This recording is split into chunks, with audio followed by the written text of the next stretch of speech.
Welcome to Post Fight with Ray Thompson. This show is powered by MMA Crypt and MMA Mental. For more interviews and podcasts, please subscribe to our YouTube channels, MMA Crypt and MMA Mental.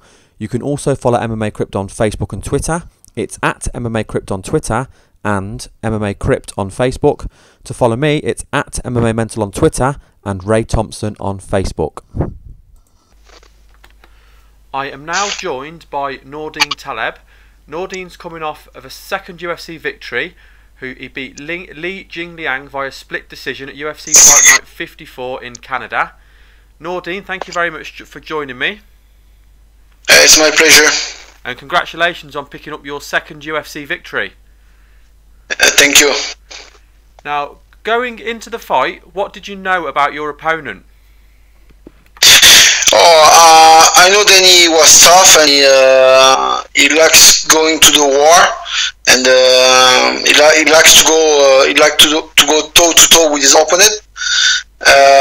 So that's what I try to avoid and put the fight more on the chess game fight.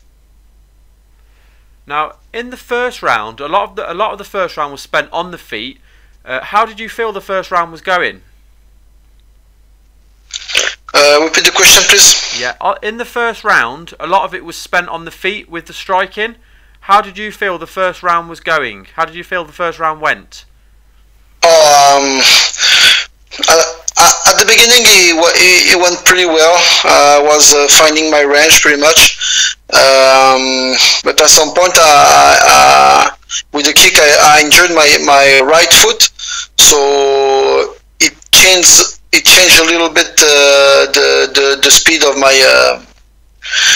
striking, so I had to readapt my game and keep going without kicking so much. Now at the end of the first round, you scored a takedown. Did you feel that secured you the round? Yeah, for sure. But I had bad experiences before when fights going to the end of the judges. So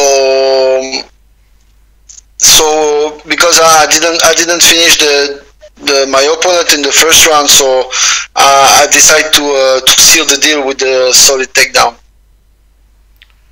Now round two was also very close. How did you feel the fight was going after the first two rounds? You can repeat, please? Yeah. The second round was very close. How did you feel the fight was going after two rounds? Yeah, I felt then he was coming back at the second round, so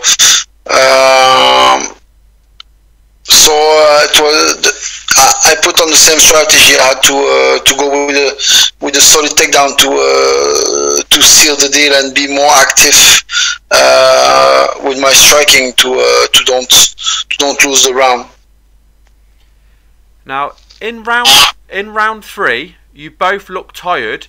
Did you feel the late takedown secured you the overall decision?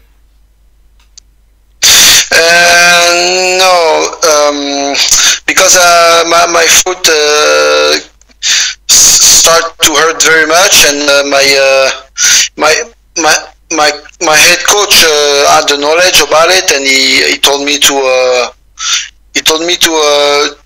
relax at the beginning of the round and finish strong. So that's pretty much what I did. Try to recover to have the most energy as I can to finish strong for the last 3 minutes. But the foot bothered me a lot, so I was less and less comfortable on my feet. So yeah, he had to be at the end. Now after the fight, when it went to the judges, it was given as a split decision in your favour. How confident did you feel you were going to get the nod when you went to the judges? I've been surprised. Like I said, I've been surprised before with the judges' decision, but I was pretty much confident with the. I scored takedowns with control on the 1, 2, and 3 rounds. So I was pretty much sure I will win this fight. After that, yeah, there's always a doubt when it goes to decision, but yeah, this is what it is. But I won, so I'm happy. Now, you've mentioned in the interview about your foot injury. How serious is the injury? Have you got any more injuries? And when would you like to get back into the octagon? Repeat the question, please. Yeah, you mentioned that you injured your foot. How serious is the injury? Do you have any other injuries? And when would you like to get back in and fight again? Okay, no, I don't have other injury than my foot. Just my foot hurt, but it's not so bad. I hurt my foot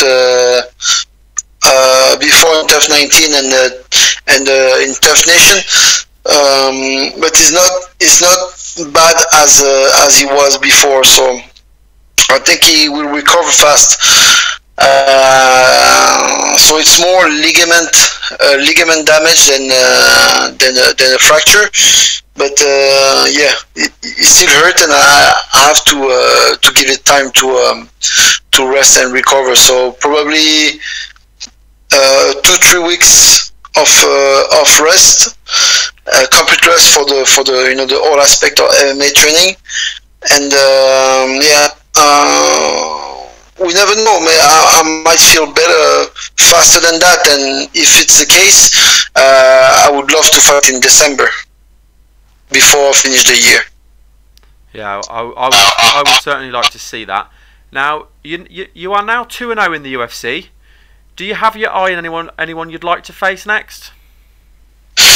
I can dream about big fights, but it's like, I'm only 2-0 in the UFC, which it doesn't mean a lot.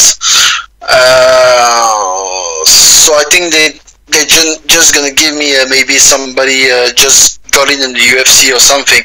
Yeah, for sure. I'm an ambitious fighter, and I'm tough and confident with my game, and I know I will getting better and better and better. So I could be ready to fight somebody higher in the rank. You know what I mean? But I prefer not mentioning nothing now and see what they're gonna give me after.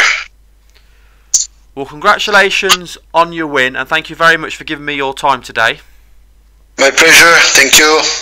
And before we let you go, Nordine, I'd like to give you a chance to do some shout-outs. So if there's anybody you'd like to thank, and also if you want to shout out your Facebook and your Twitter. Okay, yeah. I would like to thank my closest friends and family for the support.